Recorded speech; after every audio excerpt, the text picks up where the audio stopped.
Lecture number 11. This is 2.7, Colonial Society and Culture. Today we're going to be talking about two different themes, America and regional culture and American and national identity.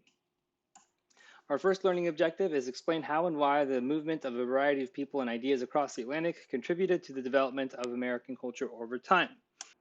Our first key concept is 2.2, Roman numeral 1, letter A. The presence of different European religious and ethnic groups contributed to a significant degree of pluralism and intellectual exchange, which were later enhanced by the First Great Awakening and the spread of European Enlightenment ideas. So first, let's deal with the population and its diversity.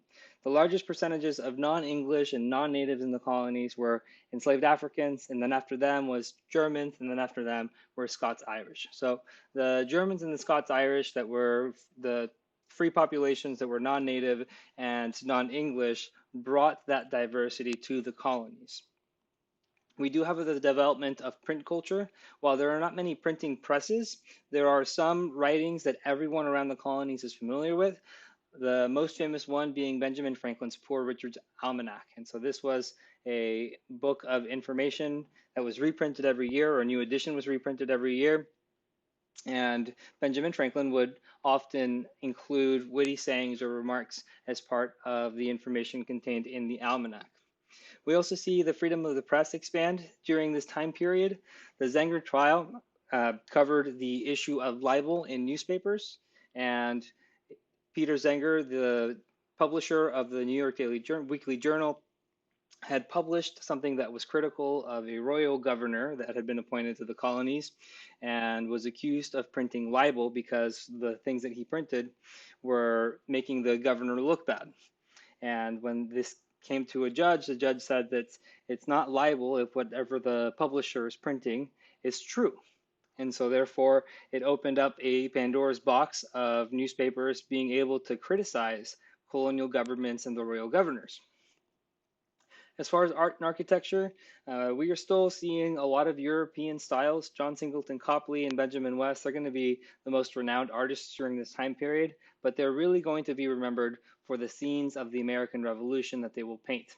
And we'll see more of those when we get into period 3. So now for this religious diversity and these religious movements. There were a lot of Protestant sects with some Catholics and Jews living in Maryland, but mostly the colonies were very Protestant. The first universities in North America, Harvard and Yale, they opened up as a way to train ministers in these different Protestant churches. Some established churches were supported through taxes, especially in Massachusetts. And the First Great Awakening was the first religious movement that was experienced by all of the colonies. It was a religious revival. It was led by ministers like Jonathan Edwards, who was from the British North American colonies, and George Whitefield, who was English, but traveled all through the colonies. This was a different kind of movement because it focused on humans' sin and their need to repent in order to be saved. That's what the movement was trying to focus on, and it led to splits in some of the Protestant denominations. And because some of these Protestant denominations were being supported by taxes, when new sects arose out of the Great Awakening, there was a movement to remove church and state or keep them separated. So that way one church was not getting unfair or unequal treatment than the others. And this is going to be important as an entire movement because it will be the first one that all of the colonies experience together. Before, you can think of these colonies as different separate entities that didn't always interact with each other. But with the First Great Awakening, it was the first time in which they all felt and experienced the same thing. Moving on to the Enlightenment, this was an intellectual movement that began in Europe, but because of the transatlantic print culture, these essays that were being printed in England and the rest of Europe and then being transported to the colonies, they became aware of the arguments that these Enlightenment philosophers were making.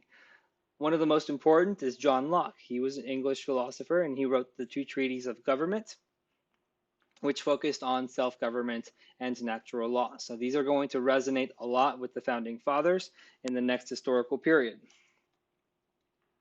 Our next key concept is the British colonies experienced a gradual Anglicization over time, developing autonomous political communities based on English models with influence from intercolonial commercial ties, the emergence of a transatlantic print culture, and the spread of a Protestant evangelicalism. So by 1750s, the main trading partner of the colonies is Britain. About 50% or just over 50% of all trade goes back and forth to Britain. So they're becoming interdependent. The colonies are exporting raw materials and they are importing finished goods. Now, because the colonies are being forced to pay for their imports with gold and silver instead of paper money or credit or other goods, that leads to a reliance of paper money in the colonies, which is going to lead to the colonies feeling slightly more independent than England, or they're going to be independent of England.